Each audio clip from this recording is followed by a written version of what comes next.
Salut tout le monde, dans cette vidéo je voudrais explorer de fond en comble un magnifique standard de jazz avec vous qui s'appelle Infant Eyes de Wayne Shorter. Et je voudrais faire un format long, prendre mon temps pour vraiment vous montrer plein d'aspects de ce standard. On va étudier ensemble le thème sous plusieurs coutures différentes parce qu'on va voir les différences entre la version du Real Book écrite et la version de Wayne Shorter enregistrée sur le live. On verra aussi une version de Sylvain Luc dont j'ai relevé l'arrangement. On va étudier l'harmonie de la grille, étudier aussi le solo de Wayne Shorter sur la grille, essayer de comprendre sa vision de l'harmonie, quels ont été ses choix. Et ça va nous faire une sorte de grosse masterclass sur l'approche d'un standard, d'une ballade jazz, une des plus belles ballades qui soit.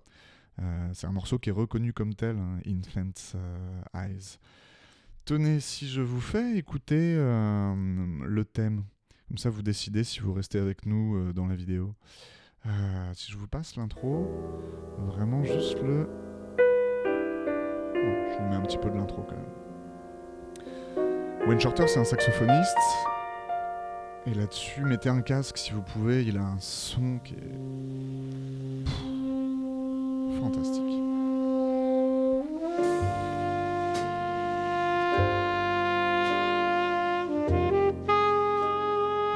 C'est la grâce incarnée, les amis.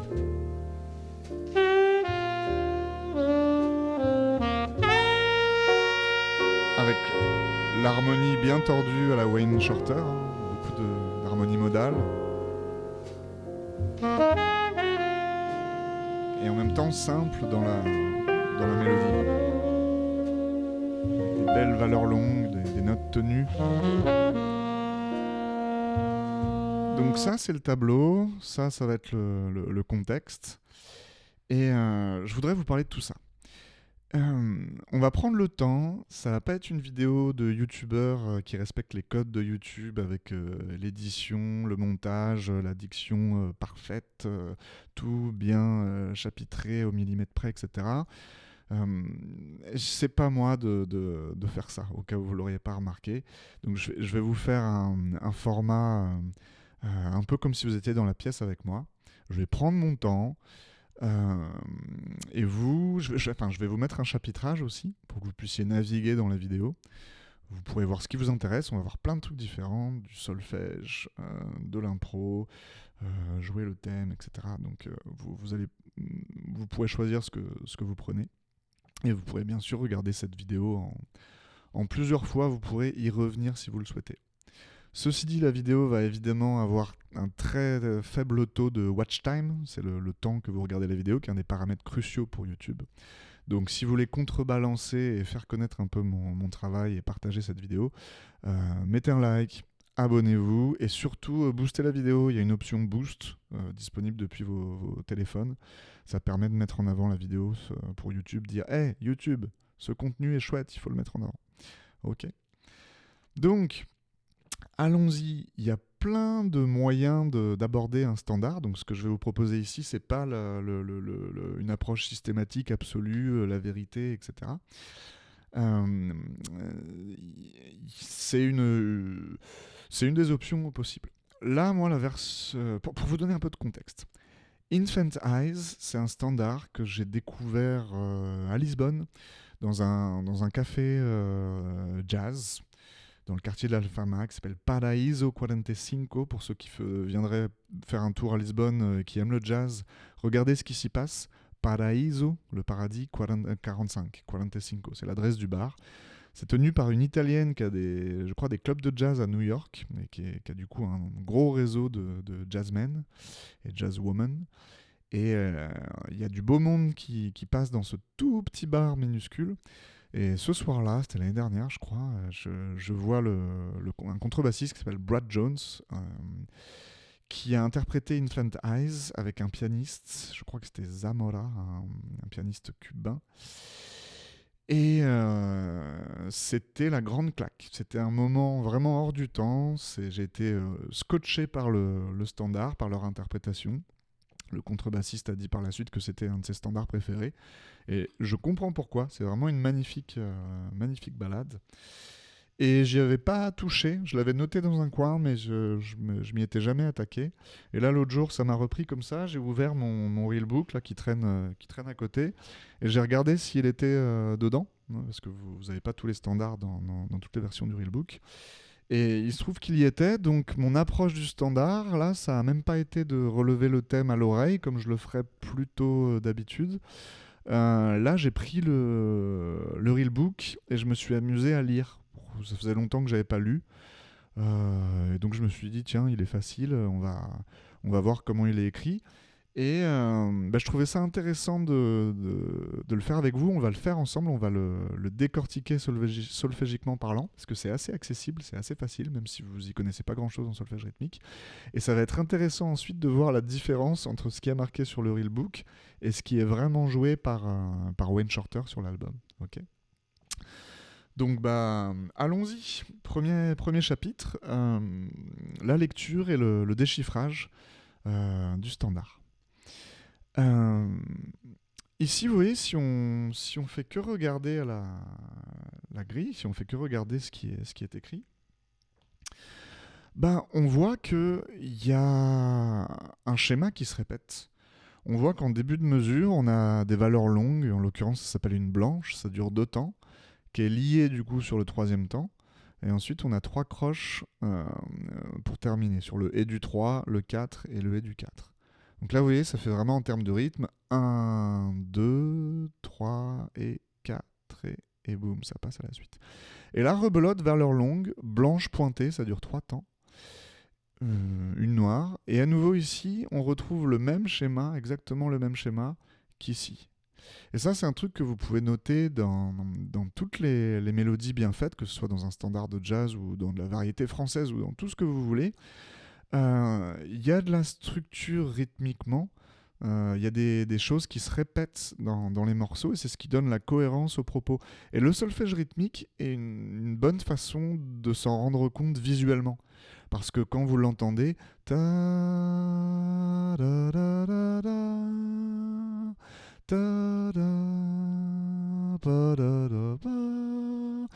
vous l'entendez, ça fait sens, vous pouvez le remarquer, mais quand en plus vous ajoutez un autre sens, la vue, ça conforte la réalisation, la prise de conscience, et c'est une bonne prise de conscience à avoir. Parce que ce qui revient beaucoup chez mes élèves dans l'improvisation, dans le phrasé, c'est, vous allez reconnaître ça, c'est des sortes de balbutiements.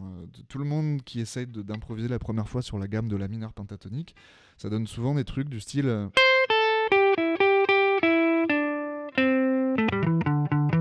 J'exagère, je caricature, mais les notes sont les bonnes, mais ce qui manque, c'est...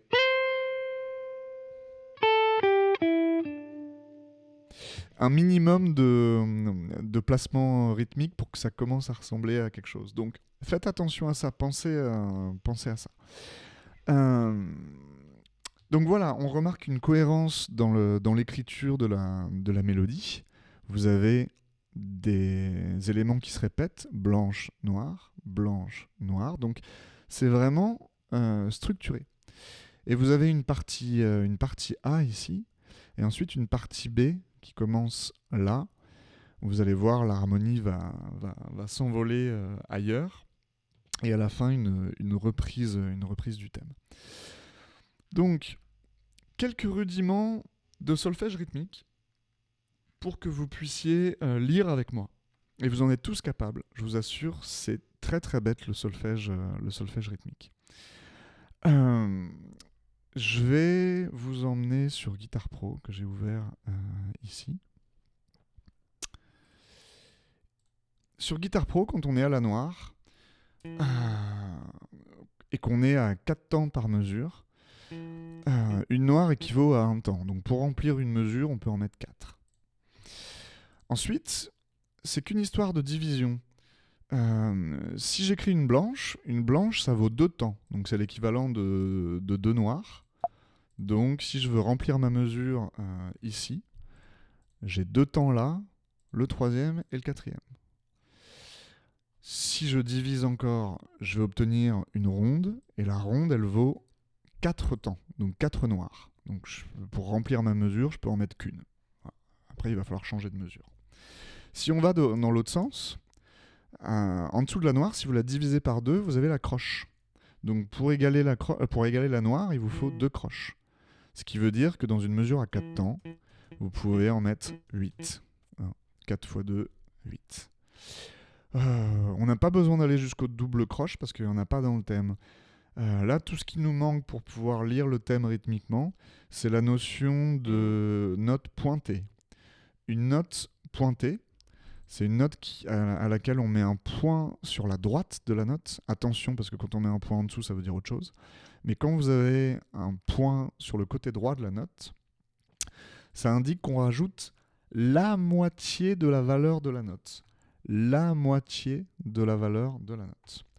Sachant qu'une blanche, c'est 2 temps, ça veut dire qu'ici, on va lui en rajouter 1, ça en fait 3. Ça veut dire qu'une blanche pointée, ça vaut 3 temps. Et que si je veux terminer ma mesure, j'ai juste de la place pour soit une noire, soit 2 croches, par exemple. Okay. Une fois que vous avez compris ça, vous pouvez lire le thème relativement facilement. Si vous mettez, en plus le tempo est lent, hein, c'est une balade. Vous voyez, ici c'est une blanche, donc ça dure 2 temps. 1, 2. Ici on arrive sur le 3e temps. Et le 3e temps, il est lié à la blanche. Et la liaison, ça veut dire que cette note-là continue de sonner une fois qu'on a attaqué la précédente. On ne la réattaque pas, on la laisse sonner. Donc en fait, on ne joue pas sur cette note-là.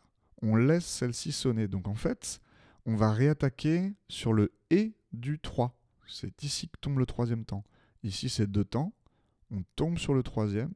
Vous avez le contre-temps, le 4e temps et le « et » du 4. Donc ici, si on lit ça avec une pulsation, ça nous fait 1, 2, 3 et 4. Et 1, 2, 3, 4. 1, 2, 3 et 4. Et 1, 2, 3, 4. Et ainsi de suite. Une fois que vous avez compris ça, vous pouvez lire la totalité des rythmes de cette partition. Okay. Et ensuite, vous avez la lecture de notes.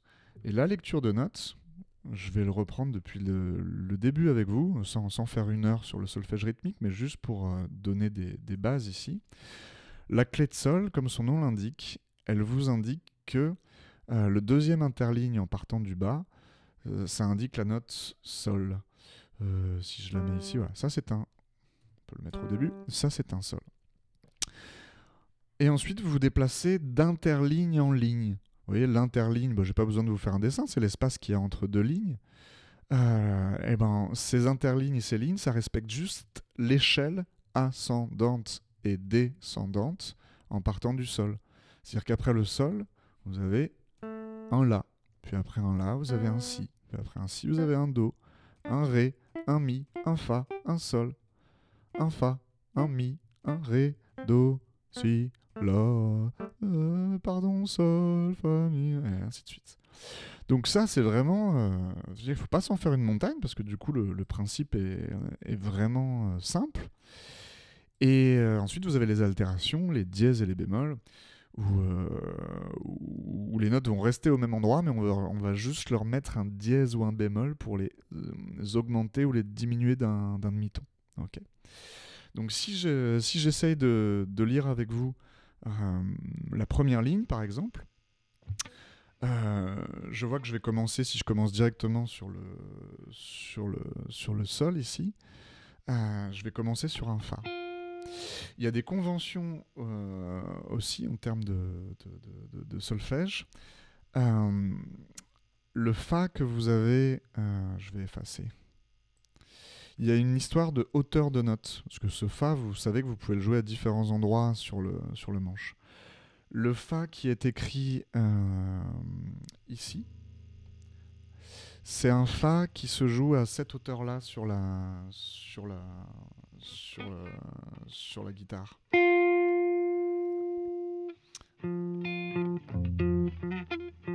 Ah, peut-être pas, je dis peut-être une bêtise. Vous avez... Oui, non, pardon, je vous ai dit une bêtise. Donc je corrige. En fait, vous avez plusieurs hauteurs. Ré, Do, Si, La, Sol, Fa. Vous avez le Fa à cette octave-là. Vous avez le Fa à cette octave-là. Et vous avez celui-ci. Donc vous voyez, Fa, Fa et Fa, à 3 octaves différentes. À la guitare, ça correspond à cette octave-là, celle-ci et celle-ci. Dans le jazz, c'est pas de la musique classique. On adapte. Le thème ici est pas écrit pour seulement des guitaristes, il est écrit pour tous les musiciens. Et dans le jazz, il y a cette liberté qui nous autorise à revisiter en fait le standard à notre goût. Et on n'est pas obligé de suivre exactement ces octaves précises. Donc en fait, ce Fa, souvent à la guitare, on va quand même le jouer. On va quand même le jouer ici, à cette hauteur-là. Okay, pour nous permettre de garder les accords derrière. Donc il ne faut pas se formaliser avec ça pour ceux qui viennent du classique. Donc vous voyez, ici, ça nous fait Fa, 2, 3, Ré, Fa, Sol, La bémol, 2, 3, Sol, Fa, 2, 3, Ré, Do, Si bémol, Si bémol.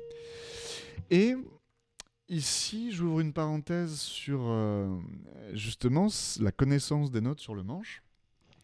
C'est un sujet qui taraude beaucoup d'entre vous.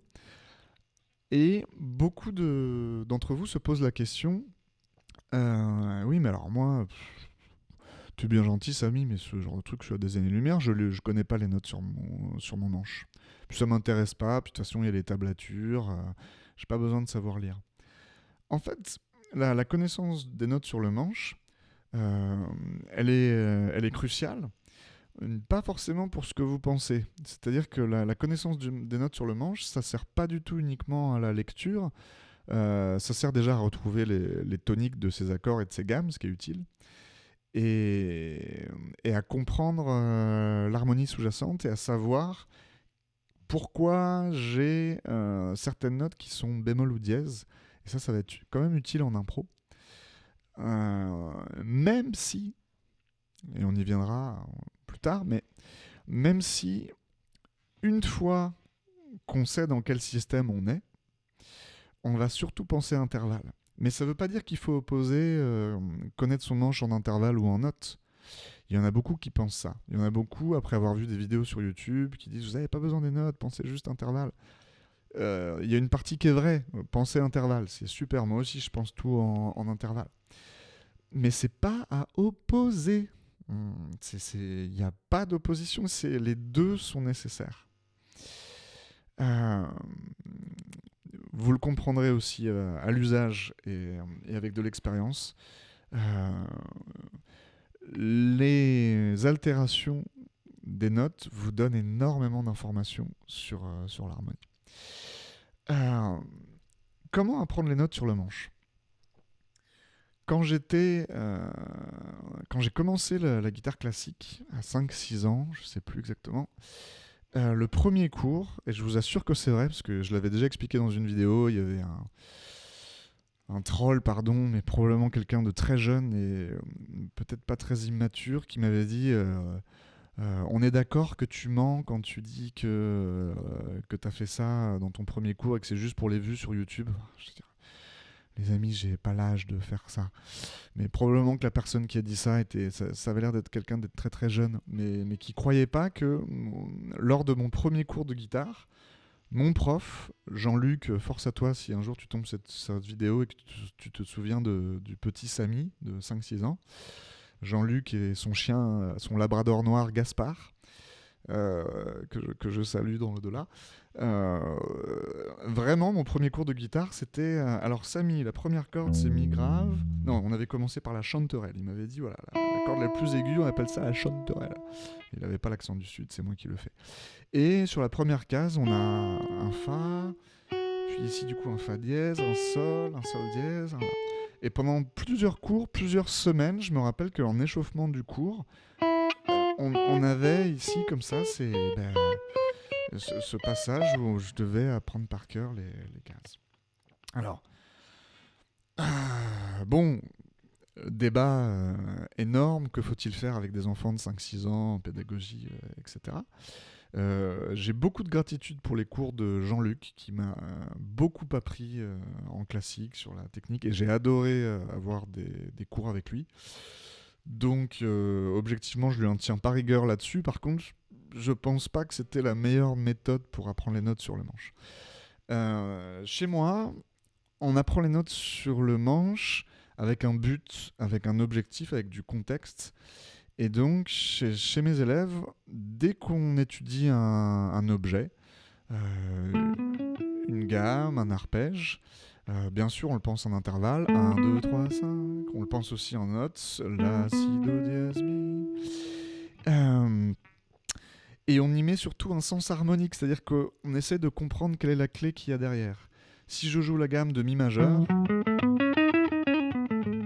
après avoir appris à l'étape numéro 10 de mon programme ce que c'est que la gamme majeure, le cycle des cartes, des quintes, la gamme majeure dans les 12 tonalités, on comprend pourquoi et comment mi majeur a 4 altérations, mi, fa dièse, sol dièse, la, si, do dièse, ré dièse, mi. Et cette connaissance-là permet de comprendre que quand on tombe sur un morceau qui est écrit en mi majeur, bah ça permet de ne pas être étonné quand on tombe sur les altérations. Si je tombe sur un sol dièse, bah je suis pas étonné parce que je sais que je suis en mi et que donc tous les sols doivent être dièse. Et donc ça veut dire que quand je vais lire la partition, je vais pas me dire ah oui mais attends mais pourquoi un ré dièse. Non, je devine déjà où le compositeur a voulu aller parce que je sais dans quelle clé on est. Et si vous voulez, quand je lis un accord de fa mineur, 7, sur une grille, et que je vois qu'il y a un la bémol, ben, ce la bémol fait totalement sens. En fait, il est tout à fait logique, parce que c'est la tierce mineure du fa, et que du coup, la tierce mineure d'un fa, sol, la bémol, c'est un la bémol. Donc je comprends qu'en fait, le compositeur, il a ciblé la tierce de son accord de fa. Et ce bémol prend un sens en fait. Je vous regarde dans les yeux ici. Ce bémol prend un sens, il a une fonction en fait, il s'inscrit dans un contexte. Voilà. Et c'est ce qui m'aide à lire ici les choses. Même si c'est un standard, bah, du coup, c'est du Wayne Shorter, donc il y a beaucoup de modalités. Donc ça veut dire qu'il y a beaucoup d'altérations différentes entre les accords. Mais si je vous le résume, apprenez votre gamme majeure sur tout le manche. Pensez pas 7 positions, c'est des conneries ça. Les 7 positions de la gamme majeure, c'est vraiment des conneries. La gamme majeure, c'est ton-ton, demi-ton, ton-ton, demi-ton. C'est les intervalles tonique, seconde, tierce, quarte, quinte, sixte, septième et octave. Et ça se retrouve d'octave en octave. J'ai déjà fait plusieurs vidéos sur le sujet. Le système d'octave est beaucoup plus intelligent que de penser par ce qui serait la deuxième, troisième, quatrième, cinquième, sixième, septième position de la gamme majeure. Ça n'a vraiment pas de sens. Quand vous connaissez Do majeur sur tout le manche, vous connaissez toutes vos notes naturelles. C'est-à-dire celles qui n'ont pas d'altération, ni dièse ni bémol. Vous connaissez Do, Ré, Mi, Fa, Sol, La, Si, Do, Ré, Mi, Fa, Sol, La, Si, Do, Ré, Do, Si, La, Sol, Fa, Mi, Ré, Do, Si, La, Sol, Fa, Mi, Ré, Do, Si, La, Sol, Fa, Mi. Et de cette façon-là, vous avez déjà cartographié quasiment tout votre manche de guitare. Et ensuite, si vous voyez des dièses et des bémols, bah, ça sera juste un ton au-dessus, un demi-ton au-dessus ou un demi-ton en dessous. Par exemple, si je suis en train de faire Do, Ré, Mi, Fa, Sol, La, Si, Do, Si, mais qu'à un moment donné, je vois un Si bémol dans l'histoire, Do, Ré, Mi, Fa, Sol, La, Si bémol, bah, je sais qu'au lieu de jouer le Si ici, bah, j'ai juste besoin de l'abaisser d'un demi-ton et mon Si bémol il est là. Tant et si bien que quand je lis ici cette chose-là, c'est le début de la première... Enfin, si je lis la première ligne, je vois que j'ai principalement des notes bécard, c'est-à-dire sans altération. Par contre, ici, je vois un bémol, et ici, je vois un Si bémol et un autre Si bémol à l'octave. Bon, bah, qu'à cela ne tienne, Ça me fait du coup euh, Do, Fa, Do, Ta, Ta, Ta. Vous voyez, j'ai le Sol qui est ici. Bah, le La bémol, c'est un demi-ton au-dessus. Donc, si vous connaissez un petit peu vos notes sur le manche, si vous connaissez au moins les notes naturelles sur le manche, si vous connaissez au moins Do majeur en fait sur le manche, vous avez le niveau pour vous attaquer à ça. En y allant vraiment lentement, en réfléchissant un petit peu, en donnant un peu d'effort, c'est vraiment accessible. Allez, je vous le joue une fois en entier, vous pouvez essayer de le jouer avec moi. On va s'en imprégner, on va le chanter ensemble. Et ensuite, on va vraiment faire beaucoup plus de musique parce qu'on va s'amuser à travailler le thème de notre ami Wayne Shorter. Donc, c'est vraiment un exercice de lecture ici. Vous allez voir, c'est pas du tout comme ça que le standard est interprété. Enfin, pas complètement comme ça. Do, Fa, 2, 3, Ré, Fa, Sol, La bémol. 3, Sol, Fa, 2, 3, Ré, Do, Si bémol, Si bémol. Fa, La bémol. Pou, dou, di, do. 4, 1. Pou, dou, di, do. 2, 3, 4. 1, 2, 3. Po, po, po, la. 2, 3. Ouh, c'est mal écrit. Je vais vous en parler après. 2, 3.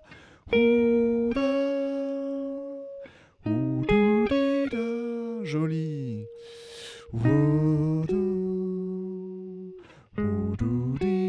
Quelle élégance.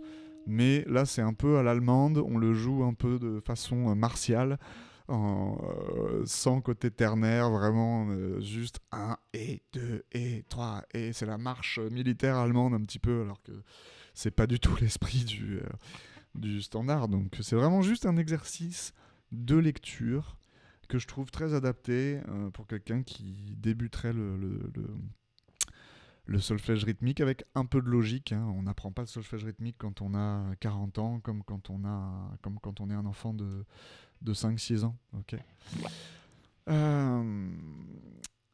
Oui, je vous parle de la notation là. Regardez-moi cette horreur là. Pourtant, c'est les mecs de Berkeley qui ont écrit ces trucs-là dans les années 70. Ça, moi, pour ceux qui connaissent un peu le solfège rythmique, je déteste. Je déteste. Pour moi, c'est pas du tout lisible ça. Qu'est-ce qui a marqué ici ? Il y a marqué une blanche qui vaut 2 temps. 1, 2. On arrive sur le 3e temps et ils nous mettent une noire pointée. Rappelez-vous, le point qui est à côté, ça rajoute la moitié de la valeur de la note. La moitié d'une noire, on l'avait vu au début de cette vidéo, c'est une croche. Ça veut dire qu'on rajoute une croche à une noire. Ce qui fait que ça dure 1 temps et demi en fait, dans une mesure en 4/4. Donc en fait, ça veut dire que ça dure le 3 et la moitié du 4. Et donc logiquement, on voit le et du 4 apparaître ici. Mais c'est pas du tout lisible parce qu'à aucun moment on ne voit quelque chose qui tomberait sur le 4. Et moi, dans l'écriture solfégique, et pas seulement moi, on est nombreux à adopter cette convention, je trouve que si tout le monde pouvait l'adopter, ça ferait du bien à la planète. On veut toujours avoir quelque chose qui tombe sur le temps. Regardez. C'est quoi ? C'est blanche, noir pointé, croche. Lui, il a marqué ça, là. Ça devait être un stagiaire à la Berkeley à l'époque. Il a marqué ça. Donc, 1, 2, 3... pardon, là, j'ai le tempo. 1, 2, 3, et... Bah, en fait, il y a une autre façon de marquer ça, c'est de ne pas mettre un point ici, de rajouter ici une note liée. On s'en fout de la note. Hein, oui, mais là, il va m'enquiquiner. Voilà, ça, c'est lisible. Parce que là, je lis vraiment bien 1, 2, 3, 4 et. Et du coup, la liaison sur le premier temps du 4 me permet d'avoir de la clarté ici. Donc s'il vous plaît, quand vous écrivez des trucs sur Guitar Pro, etc., pensez à à cette convention. Quand c'est une valeur longue comme une blanche ou une ronde, bah, on s'en fout. On va pas s'amuser ici à marquer, pardon, toc. On va pas s'amuser, ça n'aurait pas de sens. Oui, alors là, effectivement, c'est lisible, il n'y a pas de souci. On a quelque chose qui tombe sur tous les temps. Mais enfin, la blanche est suffisamment claire pour ça. On n'a pas besoin d'aller jusqu'à ce niveau-là, ok. La blanche, on a compris que c'était 2 temps. Par contre, dès lors qu'il y a ces petites syncopes, vraiment, c'est utile d'avoir cette lecture-là. Ok, parenthèse de geek sur le solfège rythmique refermée. Fin du chapitre sur le solfège, début du chapitre sur l'interprétation et la musique. On est déjà à 30 minutes de vidéo, ça va être un contenu très long. Regardez, je vous mets la version de Wayne Shorter. Je n'avais pas besoin d'insister sur ce R de Wayne Shorter. Et là, je ne l'ai pas rejoué depuis l'autre jour, donc je vais tâtonner avec vous. Je vais essayer de revoir comment il l'interprète rythmiquement. Je vais essayer de me fondre avec lui dans son jeu, en fait. Je vais essayer de me mettre dans ses pompes et de ressentir les choses comme lui, comme je peux. Hein. Je suis pas Wayne Shorter, mais...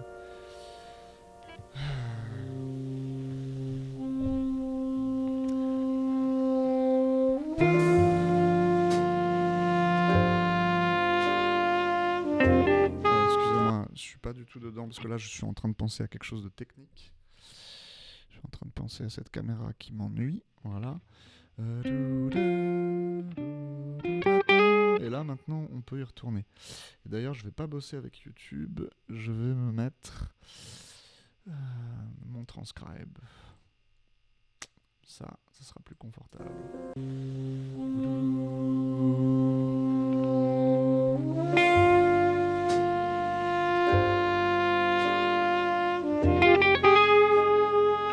Excusez-moi, je vais aussi diminuer le gain sur ma guitare.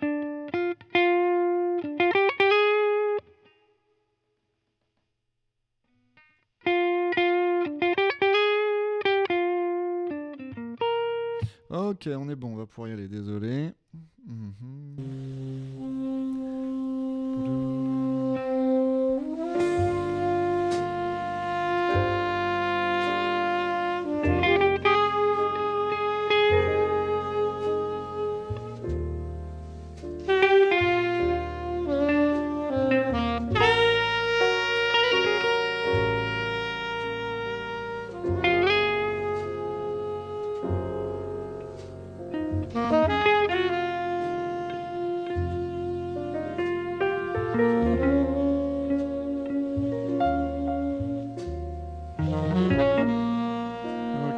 Baisser un petit peu le son du standard. Je vous le fais en live, vraiment en mode Adam Neely de l'époque.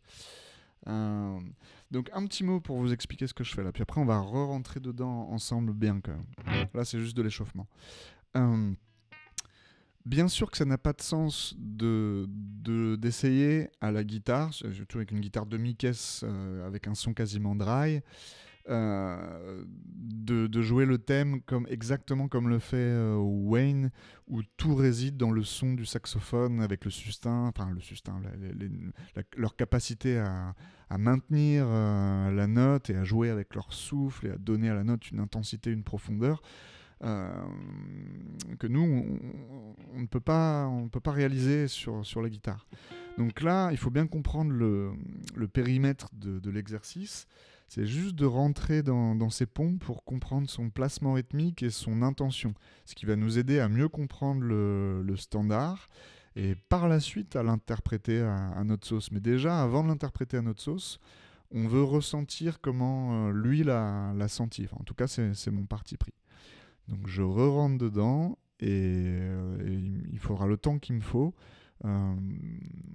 pour le jouer correctement.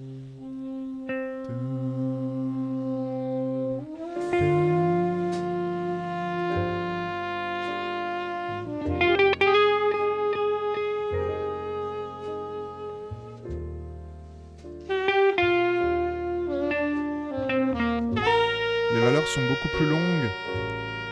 Il attend beaucoup plus pour relancer. C'est pas des croches en fait, c'est pas 1 et 2 et 3 et 4. Ça intervient beaucoup plus tard dans la mesure, sur le du 4 ou le 4.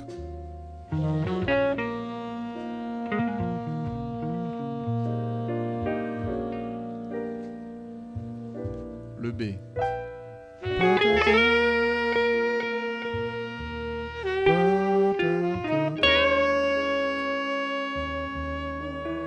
Je chante en même temps.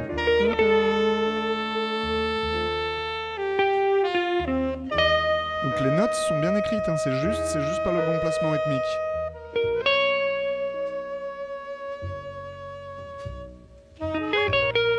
Deux, 3, 4. Ça intervient beaucoup plus tard.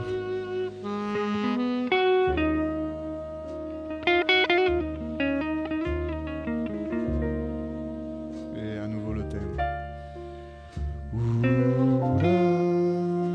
Chantez-le en même temps.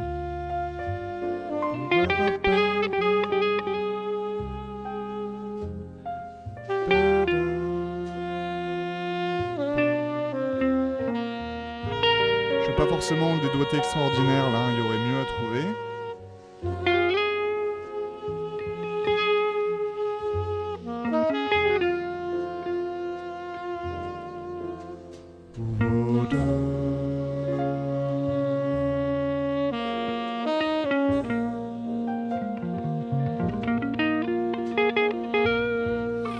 Donc, ça c'est le thème. C'est pas Instagrammable vu comme ça, c'est pas YouTubeable. C'est-à-dire que ce que je viens de vous jouer là, je suis sûr que 99% des gens ont dû le passer en disant bon, Samy, ça va. Je vais aller regarder un short pour un shot de dopamine immédiat. Pour autant, donc voilà, pour autant le conseil derrière, il a son importance, c'est que là, ce que je fais en chantant par-dessus, je suis en train de donner à mon cerveau plein d'informations sur le standard, sur le mood, sur l'humeur, sur l'interprétation. Donc en fait, vraiment chanter le thème en même temps et le jouer en même temps, c'est très très constructif, je vous encourage vraiment à le faire. J'ai plusieurs élèves, je me rappelle, j'ai eu cette discussion avec beaucoup d'élèves. Marino, je pense à toi en faisant cette vidéo. Une élève qui adore le jazz manouche. Et elle travaillait ça depuis plusieurs années. Et puis je lui demandais de me jouer le thème d'un standard, d'une grille manouche. Et ben, elle les avait pas, elle avait plutôt les accompagnements. En fait, la première chose que vous devez faire quand vous apprenez une chanson, peu importe que ce soit du manouche, du jazz ou quoi que ce soit, c'est d'apprendre le thème, c'est d'apprendre la mélodie et de la connaître par cœur, d'être capable de la fredonner dans la rue, sous la douche, en faisant la cuisine. Désolé. Bref. Donc, ne négligez pas le thème, c'est la base. Tout est bâti autour du thème. Donc, imprégnez-vous profondément du thème. Ok ? Donc là, vous voyez que dans son interprétation, ça n'a pas grand-chose à voir en fait avec ce qu'il y a écrit ici. Ça, c'est une version vraiment simplifiée en fait. C'est une sorte de pense-bête pour que quelqu'un qui connaisse le standard mais qui l'a pas joué depuis longtemps puisse le relire et se dise ah oui, c'est vrai, c'était ça. Parce que toutes les notes sont bonnes en fait. Ici, c'est vraiment exactement ce que joue Wayne Shorter en termes de notes. Enfin, je ne crois pas avoir vu d'écart. Par contre, le placement rythmique, ils ne se sont pas fait chier. Ils n'ont pas voulu s'embêter à faire des triolets, à complexifier la lecture. Ce qui fait qu'on a un truc apparemment clair et lisible. Mais en fait, si vous voulez le lire à la lettre, comme un musicien de classique ferait, bah, vous allez être déçu en fait. Et je prends le temps d'en parler, parce qu'une des raisons pour lesquelles les gens sont perdus en commençant le jazz, c'est parce qu'ils ne comprennent pas pourquoi ça marche comme ça. Il y a des gens qui viennent peut-être du rock, du métal, qui ont l'habitude de tablatures qui sont écrites avec le bon placement rythmique. Le riff de Enter Sandman de Metallica, il est avec ce placement rythmique et pas un autre. Et donc ça peut être perturbant d'arriver sur une grille de jazz et se dire bah, mince, je comprends pas. Qu'est-ce qu'ils m'ont foutu là? Ok. Euh, Étape suivante. Comprendre l'harmonie du bousin. Euh, Vous voyez, ça commence sur un... Alors, ici, ce qu'il faut bien comprendre en jazz, c'est que les accords notés, c'est une indication sur la couleur principale. Il n'y a pas toujours tous les enrichissements qui sont notés. Ou parfois, on note un accord mineur, et puis en fait, dans l'arrangement, l'accord, il est joué suspendu. Donc, il y a beaucoup de liberté sur les accords.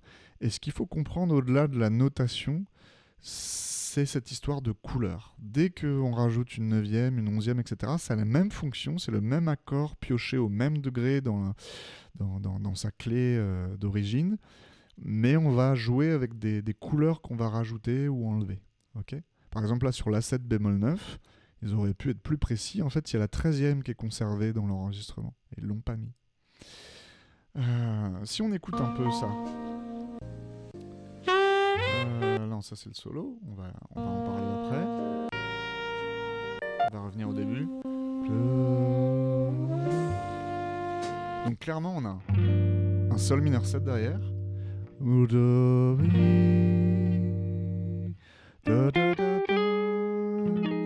Fa mineur 7. Mi bémol majeur 7, mais souvent joué 6-9.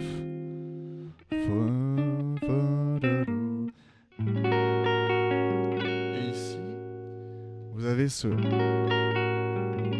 La. Vous croyez que vous connaissez pas cet accord ou qu'il est éloigné. En fait, vous le connaissez déjà quasiment parce que vous connaissez tous votre La7 blues. En fait, c'est votre La7 blues, mais on lui rajoute une 13e ici. Vous connaissez cet accord. Et on va juste lui rajouter une bémol 9, une seconde mineure à l'octave. Et cet accord-là, il est très intéressant dans la tension qu'il apporte. Okay, on va voir tout à l'heure la version de Sylvain Luc. Et comment lui a choisi de la réharmoniser, ça va être hyper intéressant. Mais déjà, si on essaie de voir un petit peu les accords au piano, je ne dis pas que je vais les avoir tous.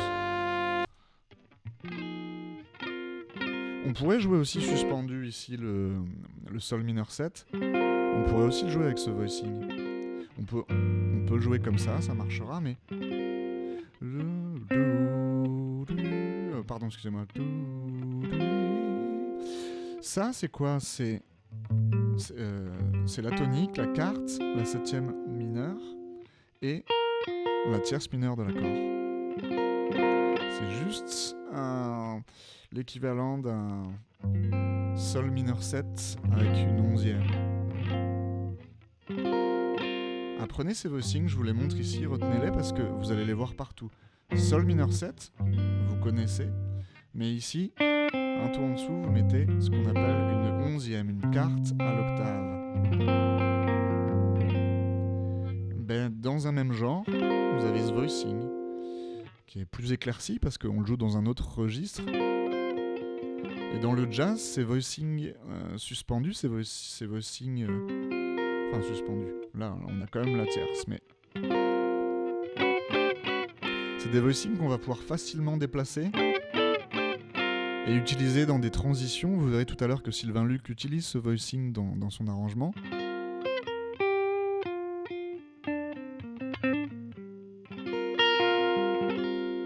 C'est des voicings à connaître, ok ? Il est facile en plus, c'est un tout petit barré. Et vous avez rapidement des doigts disponibles pour...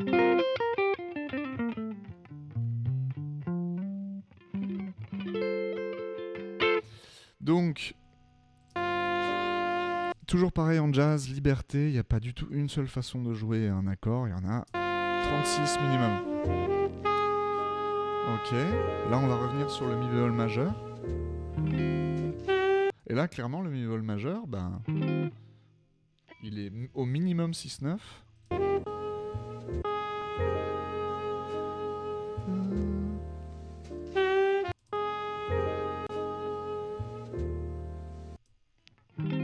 Ouais, il est 6-9. Je me demandais si j'entendais pas une autre petite dissonance. Non. Et vous voyez, les notes de la mélodie ont un sens par rapport à ces accords. C'est-à-dire que là, quand vous revenez sur le Fa, cette note-là,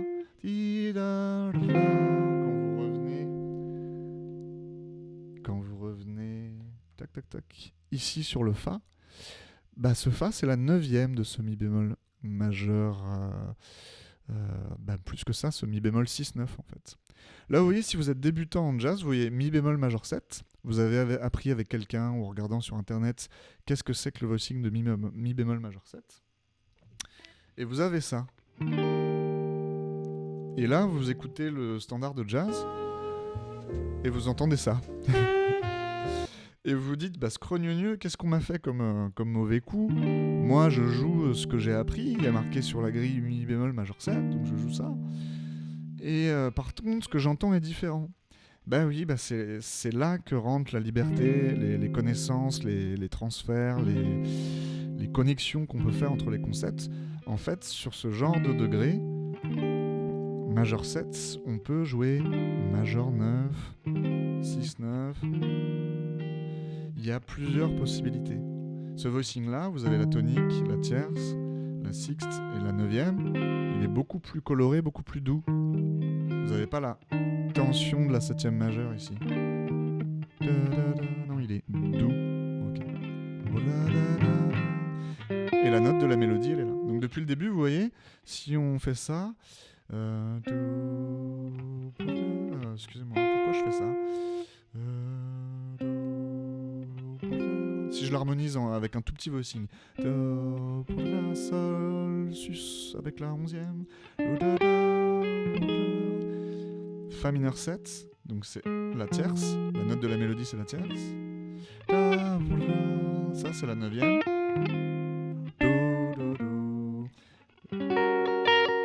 Et cette mélodie, c'est la bémol 9 du La.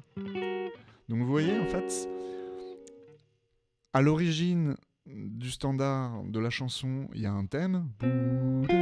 C'est des notes à notes qui sont un peu nues, qui provoquent pas vraiment d'émotion. C'est pour ça que c'est pas instagrammable et youtubable, et que probablement vous avez dû zapper sur cette partie-là. Mettez un commentaire si vous n'avez pas zappé et que vous êtes toujours là.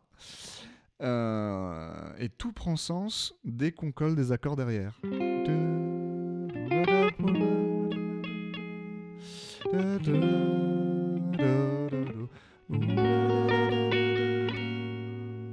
Ok.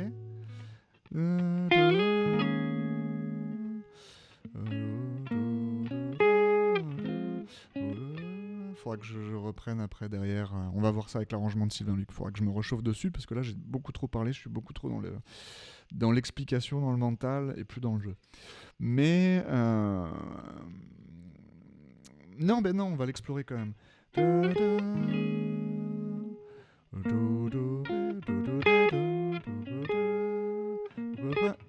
Ici, voilà, je m'en rappelle. Ici, quand on arrive à cet endroit-là de la grille, vous avez marqué Do mineur 7 basse de Fa. Bof. Vraiment, le voicing qu'on entend ici, en fait, le Fa, donc c'est la voix supérieure. Ce qu'on entend ici, c'est ça. C'est un Fa suspendu, en fait. Vous avez le Fa, la quarte, la 7e mineure, donc c'est vraiment des notes qui sont au même niveau sur votre guitare, et c'est tout, en fait. Donc... Et d'ailleurs, la couleur que je lui verrai derrière, ça peut être beaucoup de choses parce que c'est un accord ouvert, du coup c'est un accord suspendu. Il n'y a pas de tierce. Donc c'est juste qu'on a l'information de la 7e mineure. Donc ça peut être pris pour beaucoup de choses différentes. Ça peut être pris comme un Fa mineur phrygien. Mais ça pourrait pourquoi pas être pris comme un accord de dominante. Sauf que non, là on n'a pas envie d'avoir cette couleur tordue à cet endroit-là parce qu'on est sur quelque chose de justement... sans altération, sans tension. On est sur quelque chose de doux qui va en plus résoudre dans pas longtemps sur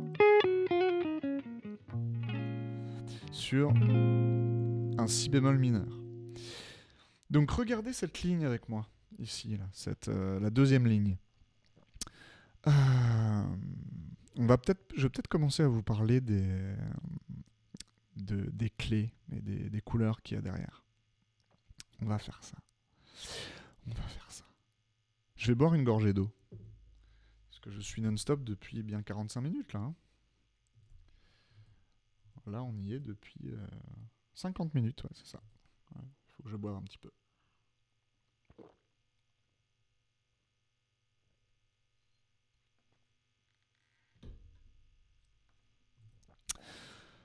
Donc regardez. Ce qu'il faut faire pour essayer de comprendre l'harmonie,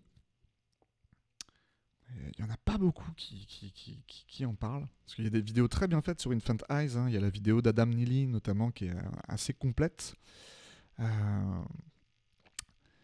y en a d'autres aussi. Mais si vous voulez comprendre l'harmonie, il faut essayer en tâtonnant et en utilisant les connaissances que vous avez, mais c'est pas seulement mental, c'est beaucoup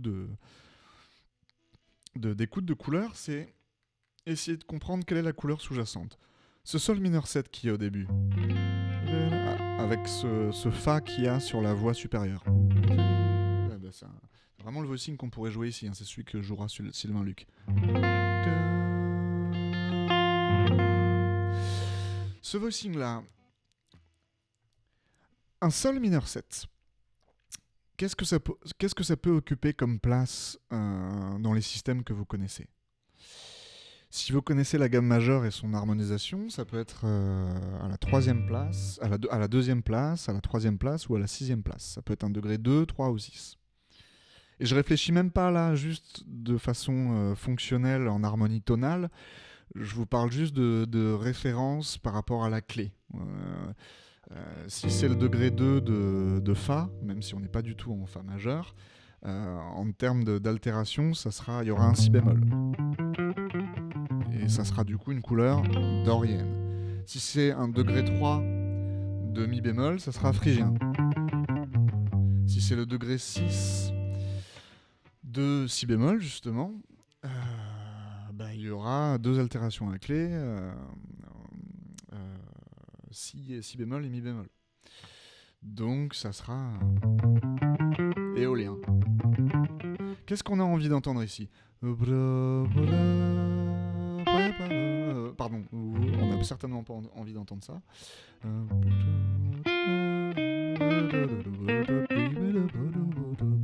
Si j'essaie de développer la couleur au-delà de ça,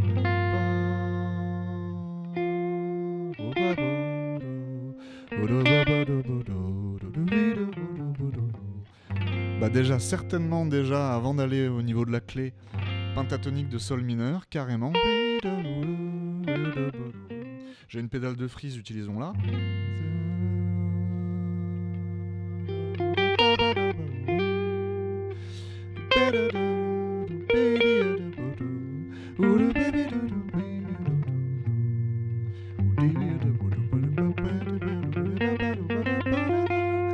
Carrément.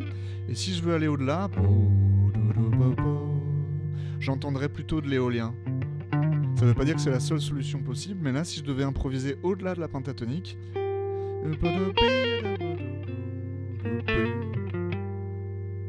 je mettrais une seconde majeure, ça c'est sûr, je mettrais pas une seconde mineure. J'ai pas envie d'avoir cette tension là au début du morceau.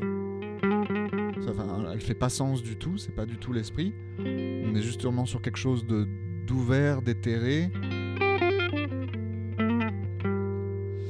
Peut-être que je jouerai pas trop avec la sixte parce qu'elle va être trop colorée aussi, la sixte, qui pourrait être soit mineure pour du sol mineur naturel, soit dorien, si je mets la sixte majeure. Et les deux pourraient pourquoi pas être possibles dans une impro. Mais dans l'esprit, en tout cas, Wayne Shorter ici, il reste assez peu... il va pas mettre beaucoup de tension. Et vous verrez d'ailleurs dans son solo qu'il va utiliser du sol mineur penta. Donc on va éviter de mettre trop de dissonance au début. On est vraiment sur quelque chose de... Et celle-là à la rigueur, hein, mais pas sûr. Hein.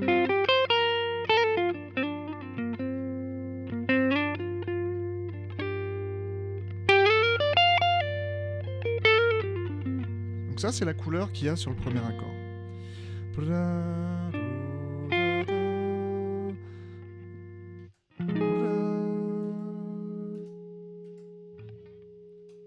Ah, j'ai raté mon coup.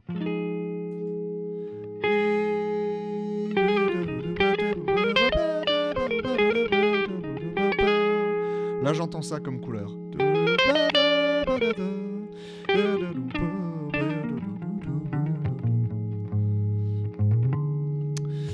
Donc, l'accord est un Fa mineur 7. Là, je suis en train de suggérer, de penser en intervalle de La bémol lydien. Mais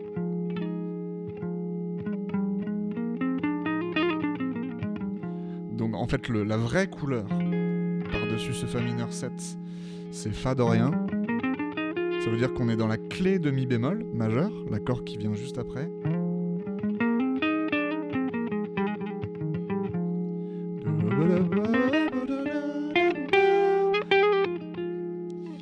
Donc ça veut dire que pour l'instant on a vraiment...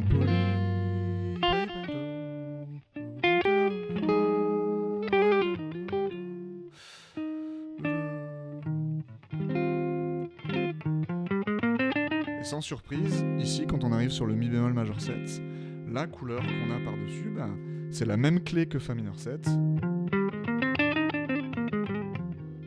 C'est Mi bémol majeur.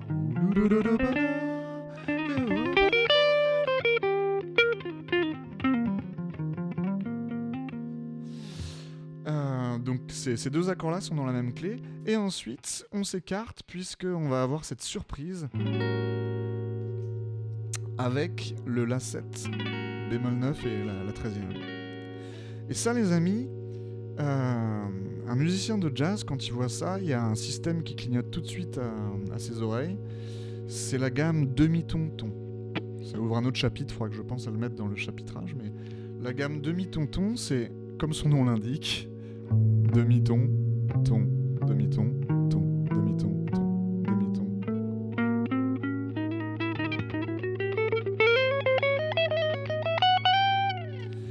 Et pourquoi cette gamme-là, on l'aime bien sur ce type d'accord ? Parce que si on dézoome un instant, en fait, si on réfléchit par rapport à un accord de La7, dans la gamme demi-ton-ton, vous avez la tonique de l'accord, vous avez la bémol 9, tiens, celle qui est présente dans la mélodie, vous avez la dièse 9, qui est super cool aussi, hein. Vous avez la tierce majeure de l'accord, vous avez la quinte bémol de l'accord, vous avez la quinte juste de l'accord, donc pour l'instant par rapport à l'accord on a quand même tonique, tierce, quinte, ah, c'est intéressant. Ah, vous avez aussi la sixte, la 13e, intéressant. Et vous avez la 7e mineure de l'accord. Donc en fait, la gamme demi-ton-ton, half whole, comme disent les anglo-saxons, demi et entier, vous avez dedans un accord 13, bémol 9. Il est contenu dedans. Le petit rire de geek, j'adore. Je l'entends moi-même, hein, je me reconnais, hein, je suis conscient. Et cette gamme, elle est fantastique parce que du coup, vous avez en fait l'accord de dominante avec la 13e et la bémol 9 et la bémol quinte. Donc pour jouer des altérations autour, c'est parfait.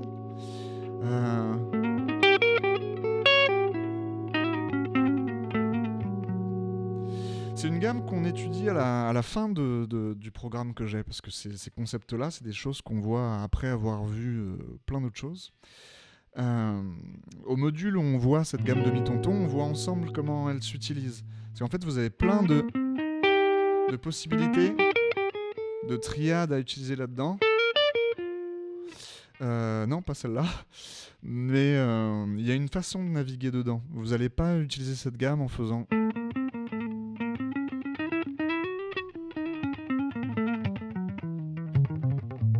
Ça suffit pas à ça.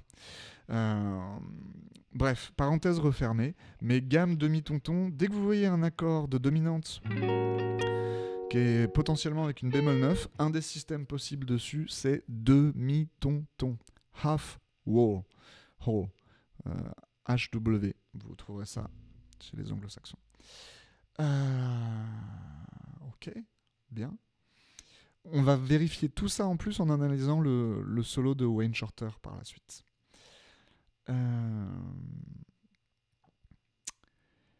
Je vous ai mis sur la voix. Je ne vais pas faire toute la grille comme ça. En tout cas, ce que je vous propose de faire, c'est de passer directement justement au solo de Wayne. On va valider comme ça ce qu'on a déjà vu ensemble et on va aller plus loin en voyant le reste. Prochain chapitre, c'est parti. Non, c'est pas ça que je veux. Moi, ce que je veux, c'est... Non, je peux vous laisser là. Ça y est, il commence à yoyoter. Ce que je veux, c'est...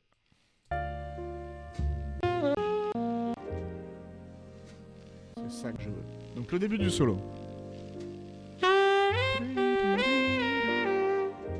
Là, vous êtes sur les 2 premiers accords. Et Wayne, il joue... Donc, qu'est-ce que je vous avais dit ? Vous êtes sur le sol mineur. Et lui, il fait... Tonica, tierce mineur, tonique. Et ça passe sur les 2 premiers accords crème. Pourquoi ça passe crème ? Parce que sur le 2e accord, qui est un Fa mineur 7, en fait, j'avais dit qu'il était dorien, donc 2e degré de mi bémol. En fait, dedans, vous avez l'objet sol mineur pentatonique. Ah ouais, je sais que vous allez être éberlué par cette info-là. Mais en fait, dans votre Fa dorien, si vous jouez sol mineur pentatonique, vous soulignez la seconde du Fa, la quarte du Fa, sa quinte, sa sixte dorienne, sa 7e... je commence à... Pardon. Sa tonique en fait. Et voilà. Ça veut dire que... Et là, je vous livre le secret monumental, les amis. À bon entendeur, salut.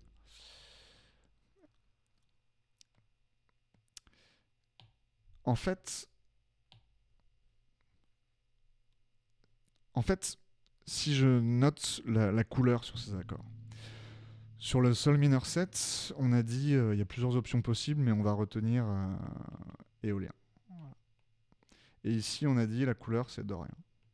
Ça veut pas dire que je suis obligé de... Pardon, j'écris très mal parce que je suis en plus mal placé pour écrire. N'en voulez pas là-dessus. Surtout par rapport à ce dont je vous parle là. Restez concentré sur le fond.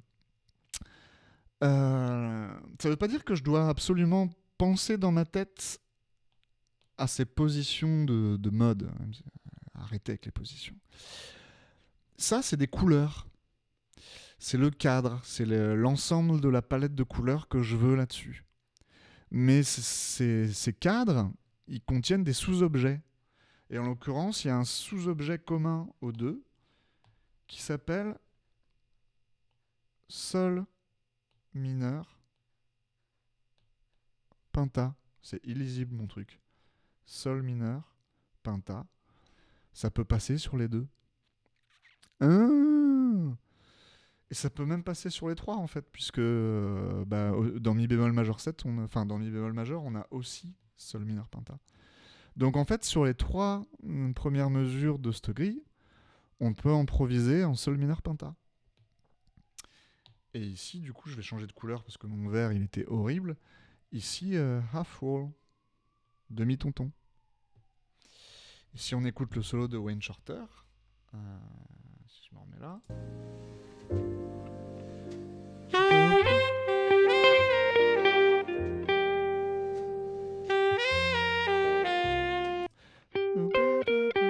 Là, il joue ça.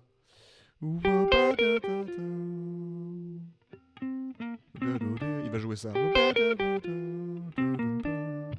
va se réécouter juste cette partie.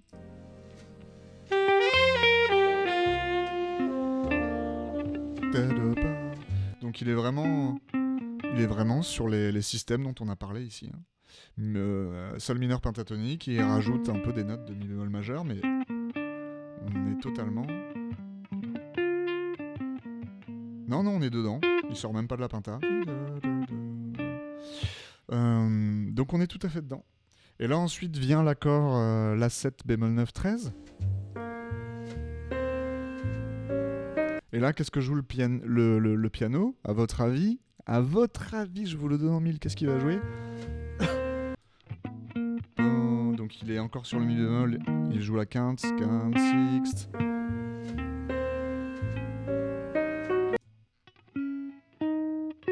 Il joue ça.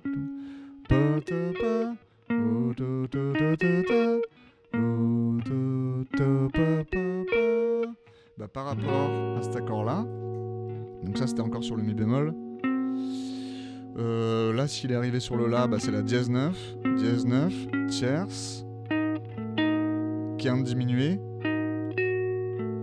la sixte et la bémol 9. C'est la gamme demi-tonton que je vous montrais. C'est tout à fait ça, les amis.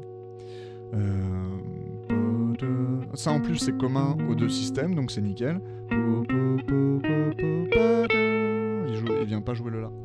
Mais juste pour vous démontrer, voilà, vous avez un exemple de demi-tonton saupoudré. Il n'y a pas besoin de mettre 36 000 notes. Hein, là, le but c'est de ponctuer le solo de Wayne. Ah, il monte sur la tierce majeure. Non, il met pas le La. Il vient jouer ça.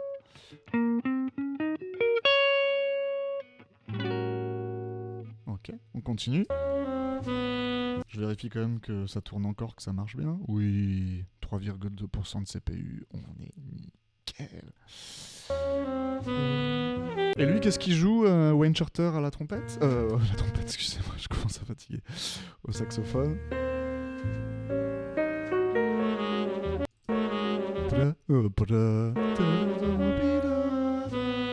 Bah regardez.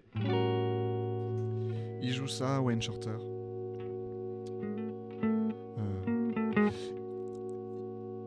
Il va partir... Je vais réécouter.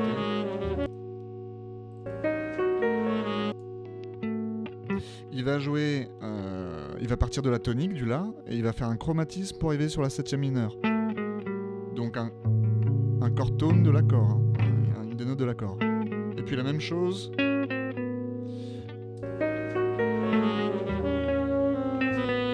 La même chose pour arriver sur la 9e, pardon.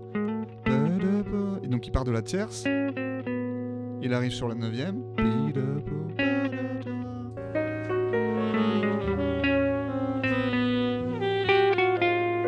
Et là c'est le changement d'accord, et il va approcher l'accord suivant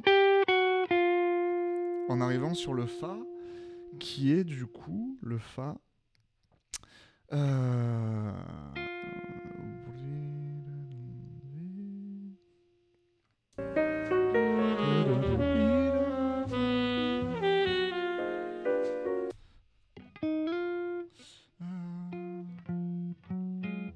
est la septième majeure, il va arriver sur la septième majeure de l'accord suivant. Ouais, c'est exactement.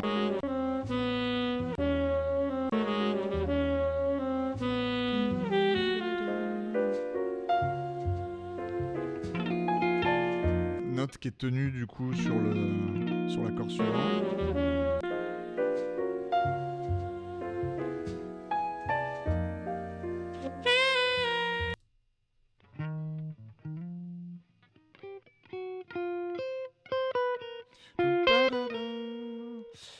Je me suis perdu, je sais plus où est-ce qu'il en est.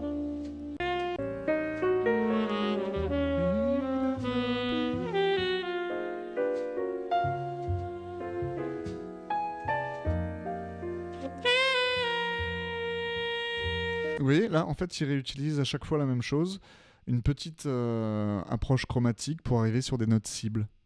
Donc c'est un motif répété. Et ça, on vous le dit toujours, répéter des motifs, en fait, ça donne de la cohérence et du propos à vos... Enfin, ça donne de la cohérence à vos propos, pardon. Je commence à fatiguer, je rebois un petit coup.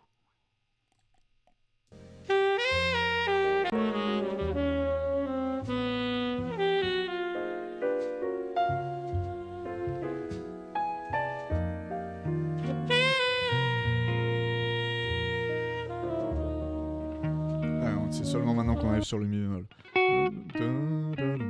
Donc mi bémol mineur penta. Et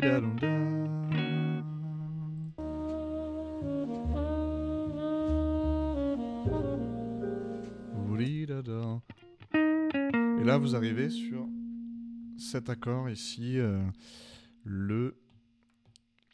Ça c'est les mecs de Berklee qui ont écrit ça à l'époque. Ils s'en foutent de... Enfin, visiblement, parfois, ils s'en moquent du côté fonctionnel des accords. C'est-à-dire que là, ils vous mettent Fa mineur 7 basse de Si bémol. Ça veut dire Fa mineur, basse de Si bémol. Et là, le Ouistiti, il vous a dit que c'était un Fa mineur 7, mais non en fait. Ça c'est la façon de l'écrire pour le voicing. Mais en fait derrière on entend tout à fait que la mélodie, elle vient se poser sur ce Si bémol.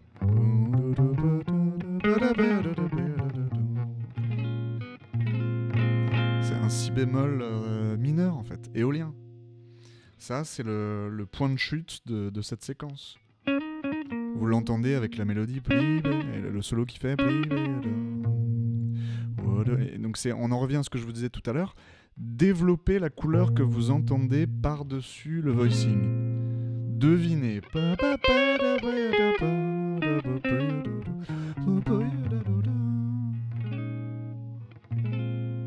Okay. Et là, ça va être très intéressant ce qui va se passer par la suite, puisque...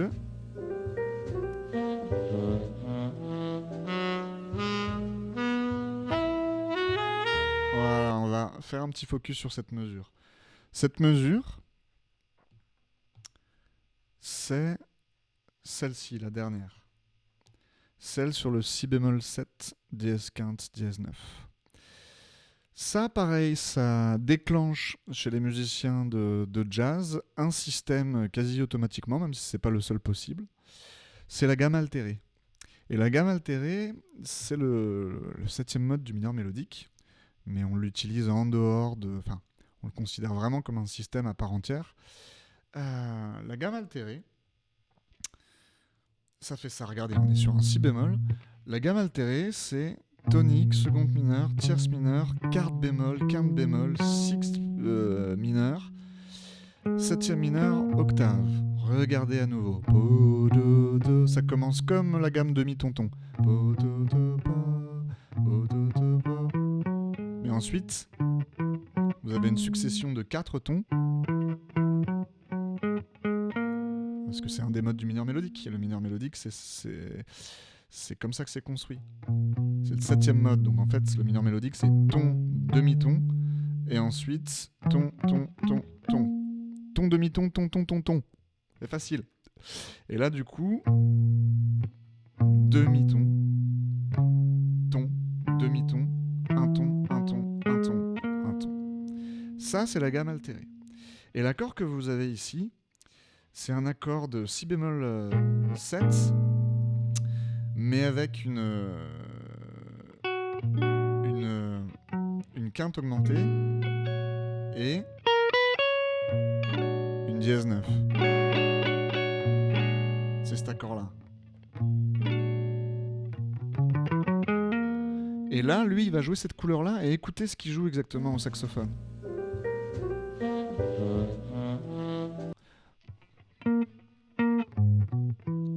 Donc par rapport à notre système, il joue l'octave, la sixte majeure qu'on avait dans le...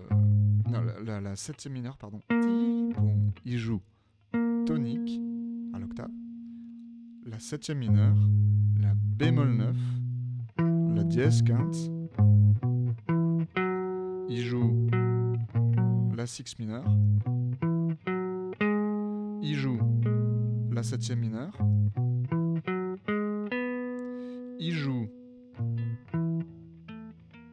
la B9 encore une fois. Ah, excusez-moi.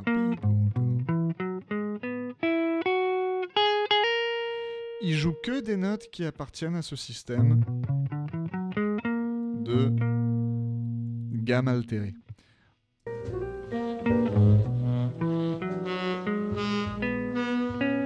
Pardon, excusez-moi.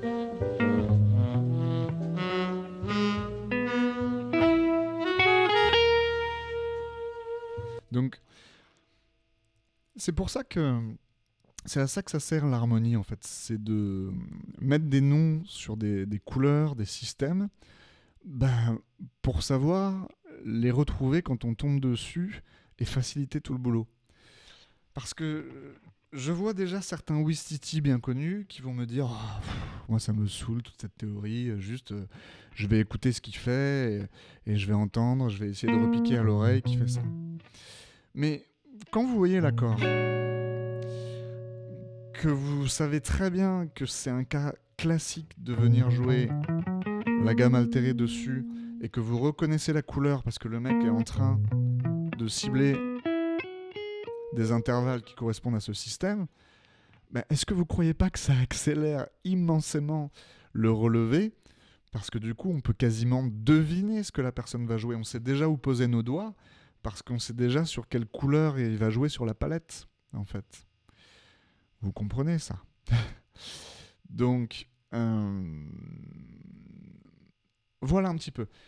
Je vous ai, de façon éhontée, analysé sur la base de l'extrait du Realbook ces deux premières lignes de Infant Eyes. Je vous ai mis sur la voix, je ne vais pas faire tout le standard de cette façon-là. Je fais une parenthèse commerciale. Ce que j'enseigne dans mon unique formation aujourd'hui, qui s'appelle Guitariste Libre, c'est justement toutes les briques du système qui amènent à comprendre ça étape par étape, en partant du tout début, des intervalles, et en rentrant dans la construction des accords, en comprenant les cadences, en comprenant les relations entre les gammes et les accords. Et quand vous avez ingurgité tout le système, vous êtes en mesure, après en autonomie, de vous lancer dans ce genre d'analyse, et ce qui vous donne ensuite une autonomie pour toute votre vie de musicien, et ce, peu importe l'instrument que vous jouez, parce que ce que je vous explique ici à la guitare est valable pour tous les instruments, en réalité, notamment harmoniques.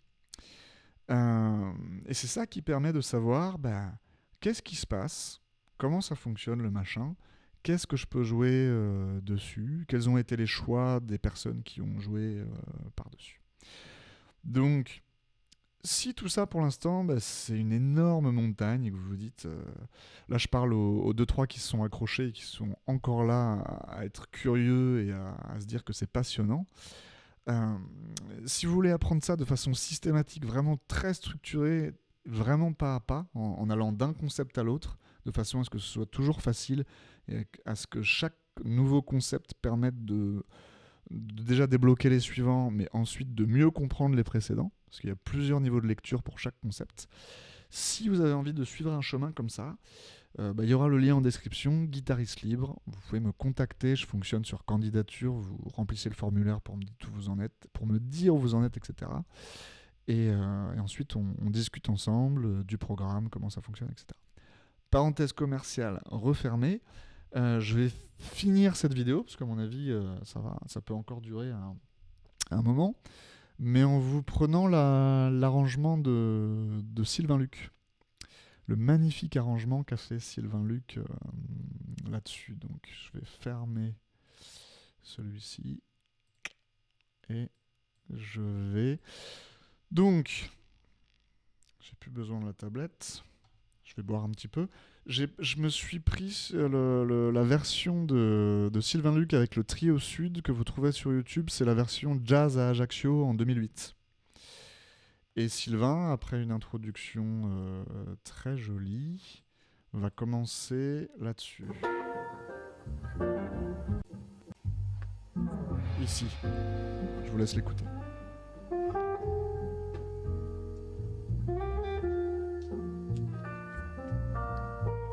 Il est beaucoup plus proche de la version du Real Book dans le placement.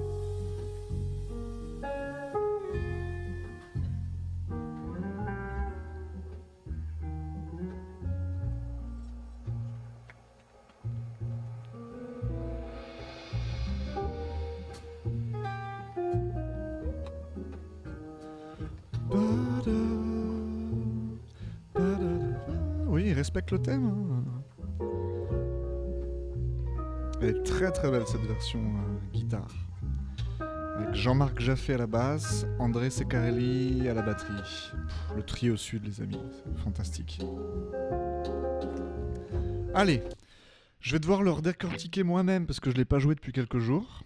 Et je vais le redécortiquer en vous expliquant ce qui se passe.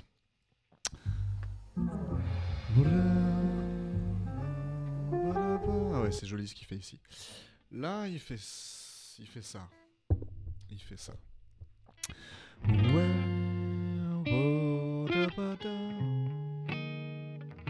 falloir que je me chauffe un petit peu.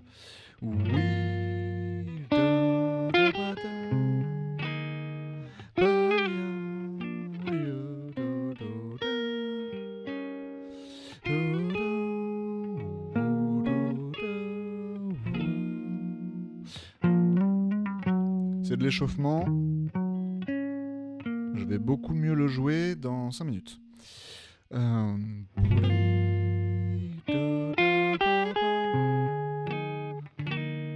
Donc là, ce qu'il fait, c'est Sol mineur 7 à 11. Donc c'est ce qu'on a vu tout à l'heure. Vous avez le Fa sur la voix supérieure de la mélodie.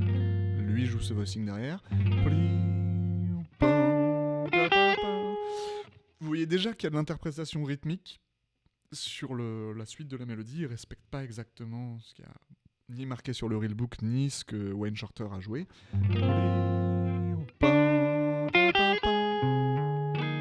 Et là, il va venir harmoniser le La bémol avec un voicing de Fa, mais très joliment fait. Regardez ce voicing. En fait, c'est le voicing que je vous ai montré tout à l'heure en version sol.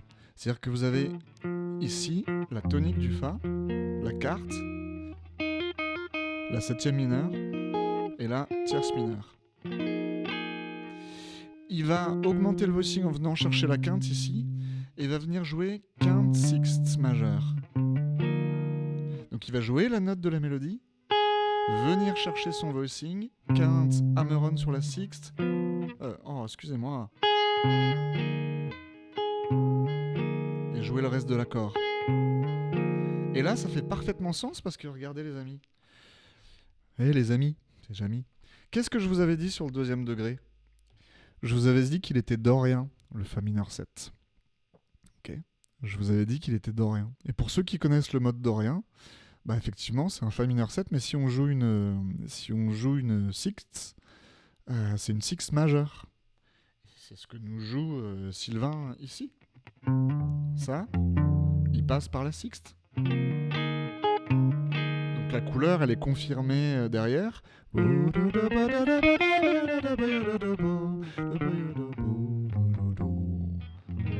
La couleur derrière, c'est Fa dorien. Et lui, il vient utiliser ce joli voicing suspendu en quarte, là. Avec un petit mouvement, avec la sixte à la basse. Oui. Et il continue. Donc là, en parenthèse, quand on fait ce genre d'arrangement, la question qui se pose, c'est quand est-ce que j'harmonise les notes de la mélodie ? Quand est-ce que je plaque un accord derrière une note de mélodie ? Bah là, il faut repérer les notes fortes.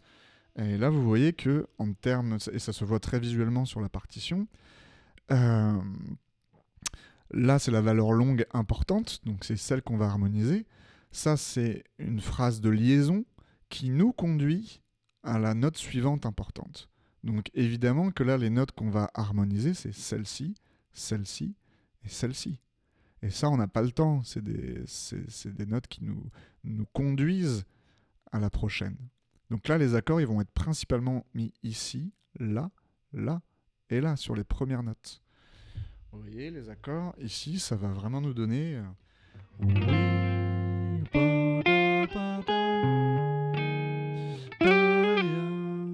Alors, il a quand même le temps parfois. Là, il va venir mettre un petit intervalle de tierces. Parce que derrière, il suggère si bémol majeur. Mais si bémol majeur, ça fait partie de mi bémol majeur 7. C'est des objets imbriqués, les amis. Ça fait sonner le mi bémol 6-9. Oui, je suis vraiment un geek, hein, j'assume. Mais si vous vous posez la question que si ces mecs-là savent ça ou pas, vous êtes complètement dans le faux. En fait, un musicien de haut vol comme Sylvain Luc, comme n'importe quel musicien de jazz vraiment très avancé, connaît ça et travaille ça, mais dans tous les sens, il connaît ça sur le bout des doigts, un point que vous imaginez même pas. Si vous en êtes encore à vous poser la question, est-ce qu'il réfléchissait comme ça ou quoi, mais vous êtes vraiment, vraiment à côté de la plaque. Donc, ça, c'est l'harmonie. Voilà.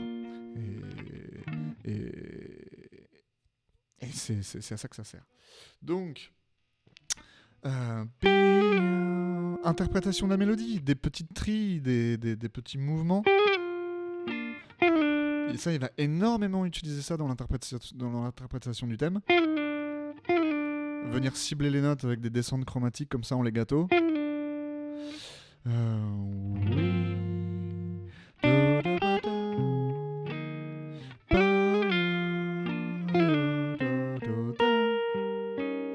Et là, dans ce que j'entends dans le relevé de Sylvain Luc, il le joue pas 7 avec la 13e. Dans ce que j'entends, il joue vraiment un renversement de mi bémol 7, qui est la substitution tritonique du la 7 en fait. Moi, c'est ce que j'entends. Peut-être que je me trompe, mais je crois pas en vrai.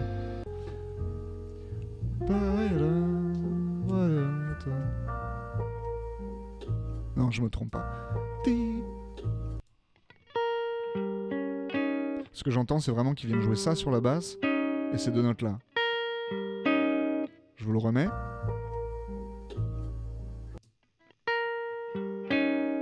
Donc là, son choix, c'est encore un autre concept et c'est encore la liberté du jazz, c'est qu'on a le droit de réharmoniser des standards, de proposer des choses un petit peu différentes dans l'harmonisation. Au lieu de venir jouer ce qu'il y a vraiment au lieu de choisir la même couleur que Wayne Shorter sur l'original, qui est vraiment spécifique, qui est quasiment une signature même à cet endroit-là du morceau, lui il se dit bon la 7 ça a une substitution tritonique qui est un mi bémol. Ça m'arrange, peut-être qu'il a improvisé parce que souvent il faisait ça, peut-être qu'il a improvisé l'arrangement et qu'il s'est dit tiens, j'ai le voicing renversé de mi bémol 7 sous les doigts, je connais la couleur, j'ai fait ça 1000 fois dans 1000 autres arrangements, c'est comme ça que je le sors. Peut-être qu'il faudrait lui demander dans l'au-delà, c'est peut-être ce qu'il a fait. Oui, et puis après je passe la vitesse supérieure et j'arrête de rejouer tout depuis le début. Pardon, excusez-moi, mais je le fais bien par contre.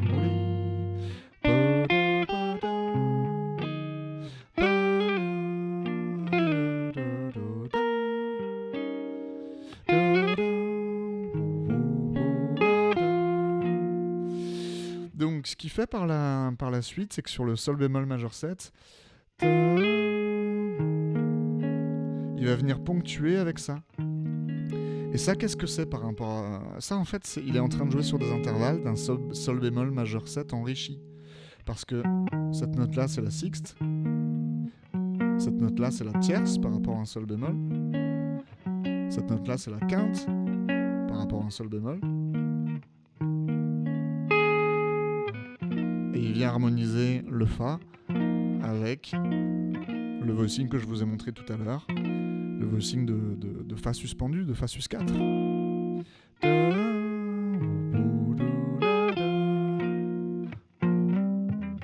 Ici, il va venir jouer, il va faire des double stops pour cibler la tierce du mi bémol.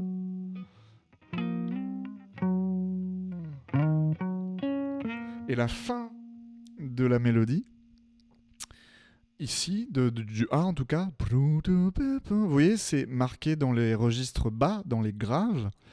Et ici, ça s'harmonise pas vraiment la guitare, parce qu'on est déjà dans le registre grave. On n'a plus de place pour mettre des accords en dessous, en fait. Il faudrait que, si on veut mettre des accords en dessous, il faut que ce soit un instrument plus grave qui nous les harmonise, vous voyez. Donc ici, il vient juste jouer la mélodie et venir mourir sur ce si bémol sans forcément mettre un accord derrière. Il n'y a pas besoin. Il n'y a pas besoin. Ça... Regardez, je vous joue tout depuis le début. Désolé, je ne peux pas en empêcher. Jusque là, en vous laissant la partition pour que vous voyez ce qu'on fait.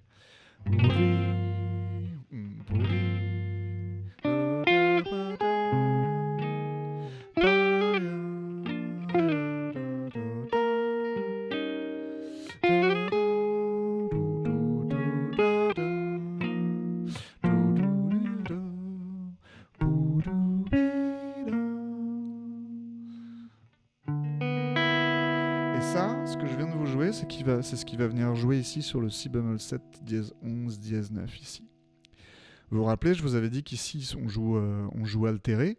Bah, si on regarde ce que fait Sylvain Luc ici, il joue ça. Donc regardez, si bémol c'est la tonique, il joue la tierce, il joue ici du coup la quarte. Ça, le si, bah, c'est la seconde mineure. Je bug. Donc, tierce. Je dis n'importe quoi, parce que je commence à fatiguer. Il joue la tierce, l'octave, excusez-moi. Tierce, octave, seconde mineure, et le mi, du coup, la quinte augmentée. La quinte diminuée. Oh là là, je commence vraiment à fatiguer. Donc il est sur cette couleur altérée. Je vous le reprends propre. Si bémol 7. Moi, c'est mon CPU, GPU, après 1h30 de vidéo. Il fait encore chaud, vous l'aurez constaté aux auréoles sous mes bras, je suis désolé. C'est comme ça. C'est la vie qui s'exprime. Donc si bémol 7 de dominante, tierce,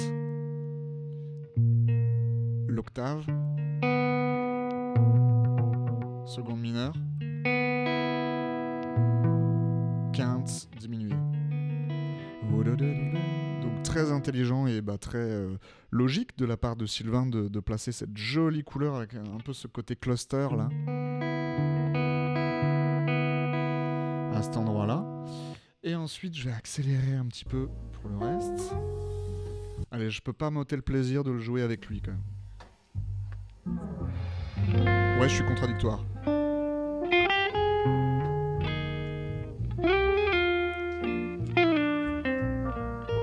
Enfin, je suis guidé par le plaisir.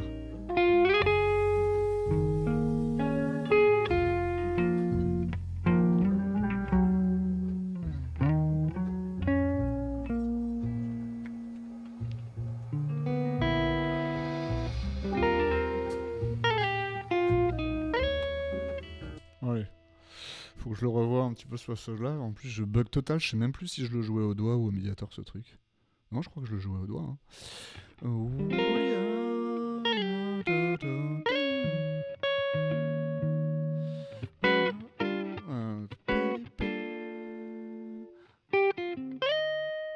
Non, je le joue au médiator.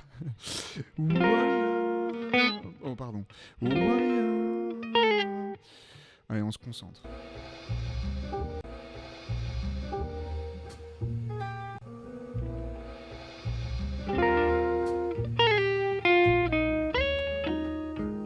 Là, j'ai un doute. Non.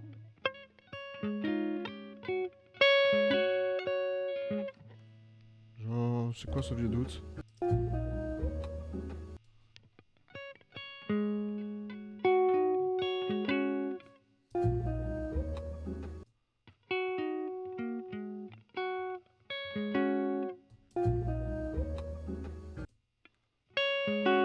Ouais, c'est ça.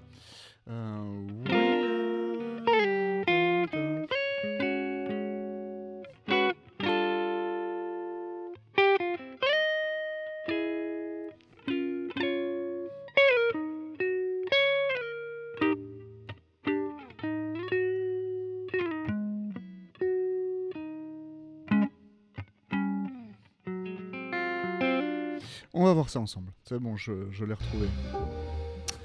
Donc là, qu'est-ce qui se passe? On est sur le B. Donc ça veut dire qu'on passe à cette partie-là. Mi bémol majeur 7.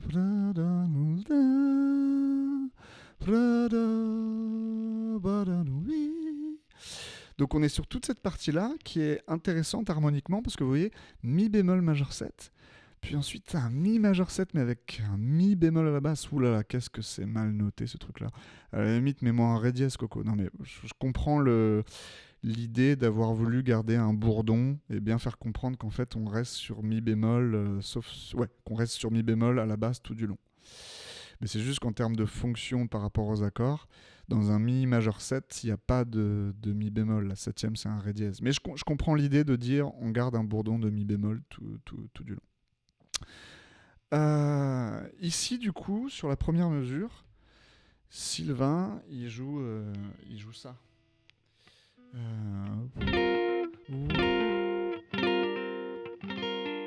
Je crois qu'il met le hammer on ici. Donc ça, c'est un voicing de mi bémol 6-9, comme celui que je vous ai montré tout à l'heure dans la vidéo.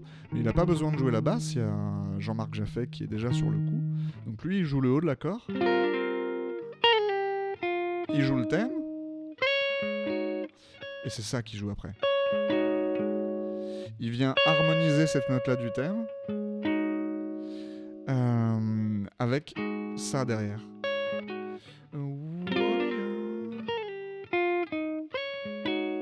Et ça, qu'est-ce que c'est? C'est censé être sur un mi majeur 7 basse de mi bémol. Bah si je joue un mi majeur 7 et que je regarde ce qui se passe, bah oui, en fait, il est en train de jouer la tierce du mi majeur 7, la septième majeure, et puis la neuvième. Donc il est vraiment en train de jouer le mi majeur 7, mais le haut de l'accord en fait. Tierce, septième, neuvième, il est en train de jouer un mi majeur 9 en fait.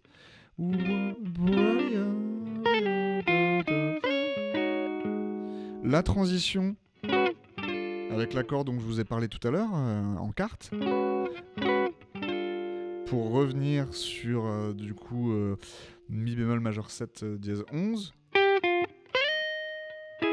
il suit le thème et il vient harmoniser ici avec ces deux notes là qui sont évidemment piquées à mi majeur 7, ce voicing de drop 2 ici. Donc il est vraiment en train de suivre la grille en mettant ce qu'il faut des accords derrière. Et vous voyez qu'il dépasse rarement 2-3 notes de plus en fait.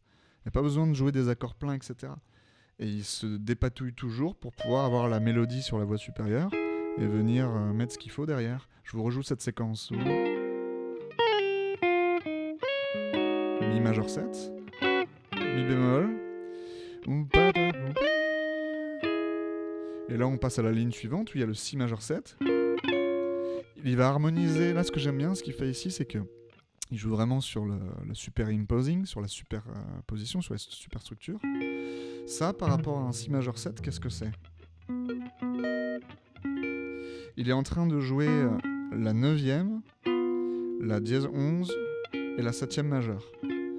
Donc, en fait, ce si majeur 7, ça nous donne l'information qu'il est lydien.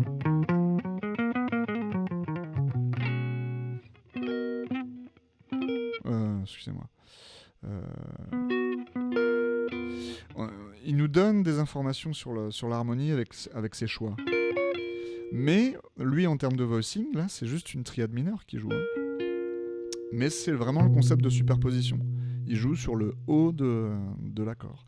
C'est là que c'est important de comprendre qu'un accord, c'est une concaténation de plusieurs objets. Un accord majeur 7, c'est la concaténation d'une triade de si majeur et d'une triade mineure de ré mineur. Et les deux ensemble, ça donne ça. Et une fois qu'on a compris ce simple petit concept, on comprend que c'est pas parce que visuellement, lui, il joue une triade mineure de quelque chose que ça veut pas dire qu'il est pas en train de jouer en fait une couleur de si majeur 7 lydien. Il est en train de taper dans les enrichissements. Il est en train de taper la 9e, il est en train de taper la dièse 11, il est en train de taper la 7e majeure.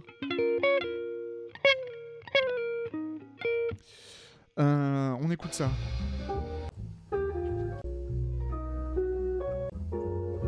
Ici, là, c'est très joli.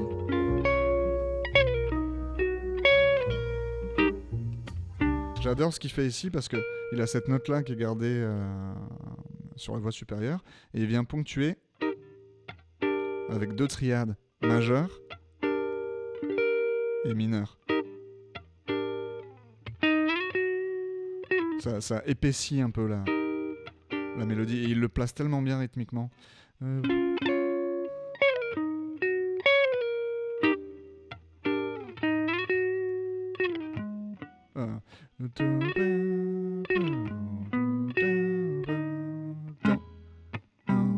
Là, il réutilise le même concept de façon un peu symétrique, un peu miroir dans le placement rythmique. Il le plaçait là. En fin de phrase, enfin après la virgule.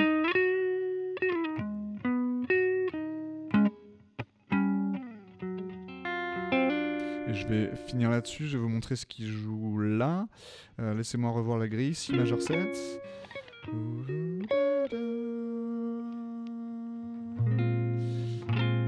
Il y a tellement de choses à dire les amis, parce que cet accord qui tout à l'heure était Si bémol mineur 7, là j'y vois plutôt une couleur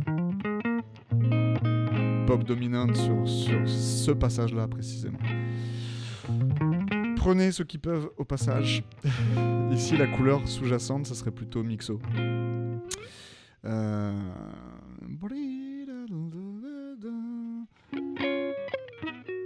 Donc c'est ce qu'il fait entendre ici. La bémol. D'ailleurs, il nous joue l'arpège.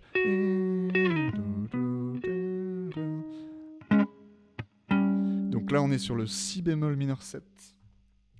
Basse, demi bémol. On est, excusez-moi. On est ici. Et là, sur le Ré 7 bémol 9, il va faire un truc trop joli, vraiment trop beau. Ça pareil, c'est un accord altéré, donc ça ouvre la porte tout de suite du demi-tonton ou de la gamme altérée. Ça, dans la tête d'un jazzeux, c'est ça qui clignote. Et là, il va jouer ça, le Sylvain. J'ai pas le droit de l'appeler le Sylvain, mais... Faut que je me rachète des doigts ou que je change mon tirant de corde. Donc, qu'est-ce qu'il joue ici ? On sait que c'est un accord de Ré2 dominante. Ré2 dominante, c'est ça. Et lui, il part de la tierce. Il vient jouer la quinte diminuée. La septième mineure. La dièse 9. Et septième mineure tonique. Donc c'est comme ça qu'on apprend tellement en relevant les mètres. Là, j'ai tellement d'élèves où c'est marrant. Allez, je fais une parenthèse là-dessus. Combien de fois, et la personne qui m'a écrit ça, si elle regarde ma vidéo, elle va se reconnaître, mais c'est pas la seule, il y en a eu plein. Combien de fois quelqu'un voit une de mes vidéos sur YouTube où je parle de relevé, où je fais la démonstration d'un relevé, et les gens m'écrivent des pavés assez conséquents pour m'expliquer pourquoi ils relèvent pas. Vous voyez, vous reconnaissez. Et je ne sais pas si vous vous en rendez compte, mais souvent quand vous faites ça, quand vous écrivez longtemps pour un peu justifier que vous ne relevez pas, je sens qu'il y a comme une petite pointe de justification et de biais de confirmation pour bien s'assurer. Non, je reste dans ce que je connais, je ne vais pas voir à côté. Je sens qu'il y a quelque chose de cet ordre-là. Soyez humble. Relevez ce qu'ont fait les autres. C'est apprendre de leur part. J'avais jamais utilisé ce voicing-là dans ma vie. Vous croyez que je suis quelqu'un de plus riche en connaissances voicing une fois que je l'ai relevé à Sylvain Luc et en ayant compris qu'il était sur les altérations de la gamme altérée, et vous croyez que je vais aller plus vite dans mon parcours et dans mon apprentissage en appliquant ça dans d'autres morceaux maintenant que je l'ai vu ? Ou est-ce que vous pensez que je vais être quelqu'un de plus riche en n'ayant jamais relevé ça et juste en tâtonnant de mon côté ? La réponse est évidente. Ne pas admettre cette réponse, c'est s'empêcher, c'est ne pas s'autoriser de progresser.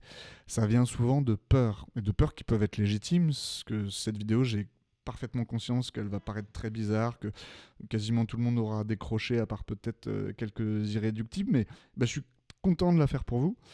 Et je comprends tout à fait aussi que beaucoup d'autres soient partis. Mais désolé pour les auréoles, les amis, c'est vrai. Je suis vraiment pas le... Voilà. C'est pas le format YouTube. C'est pas YouTubeable. Mais on le fait quand même. Je me suis perdu dans mon... le relevé. Oui, ça peut être intimidant. Mais ça vaut tellement le coup. Ça vaut tellement le coup. Et puis surtout maintenant, tout peut être clair sur Internet. Deuxième parenthèse commerciale ouverte, dans mon programme Guitariste Libre, je l'ai pensé sur un modèle de rétro-ingénierie pour vous donner toutes les briques dans l'ordre. Vous n'avez même plus besoin d'essayer de faire des liens en prenant 10 ans de plus sur YouTube à essayer de remettre les pièces dans l'ordre. Je vous le mets, le système, dans l'ordre. Ok ? Parenthèse refermée, lien en description. Donc, voilà, ce voicing, il est super. C'est encore une fois jouer sur les couleurs altérées de Reset bémol 9. On va se le finir, cet arrangement. Hein. Ouais, juste pour le délire, on est à combien là de vidéo ? 1h46. C'est la première fois de ma vie que je fais une vidéo aussi longue. Donc, on était où ? On est ici.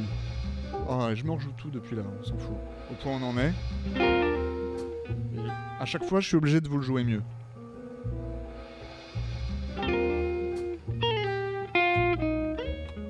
Vous ne devez plus faire la différence. Ça doit être calqué.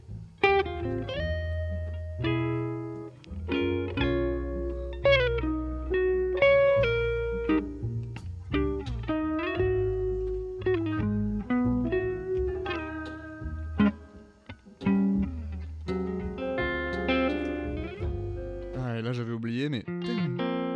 Donc là, il va repartir sur le début de la grille, avec ce joli voicing de Sol mineur 11, mais il vient chercher ça. Ah, c'est joli, parce qu'en termes de conduite de voix, c'est tellement intelligent, parce que vous avez l'accord de Ré altéré juste avant.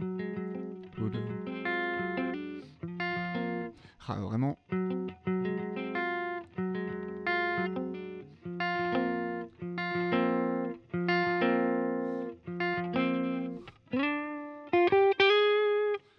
Je vais remettre à partir de là.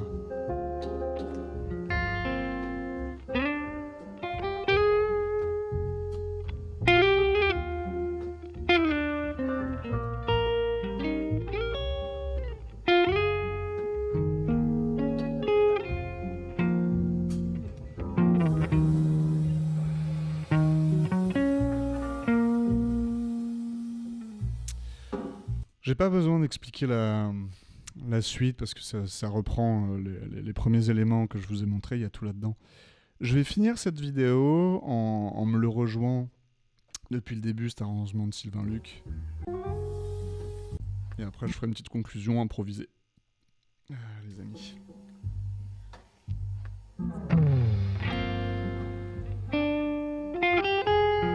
Non, j'ai pas le droit de faire ça.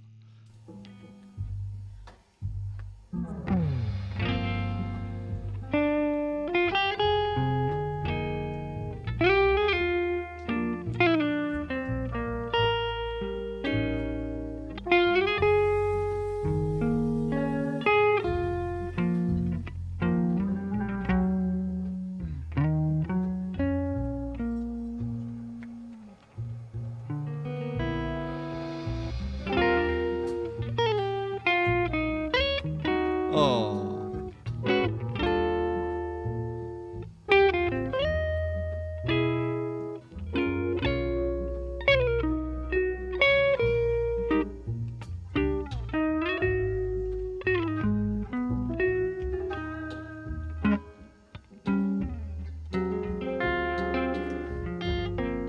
Ah, décidément.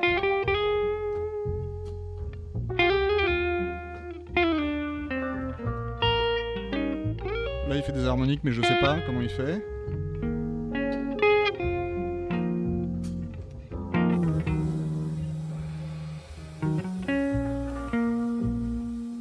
Ok.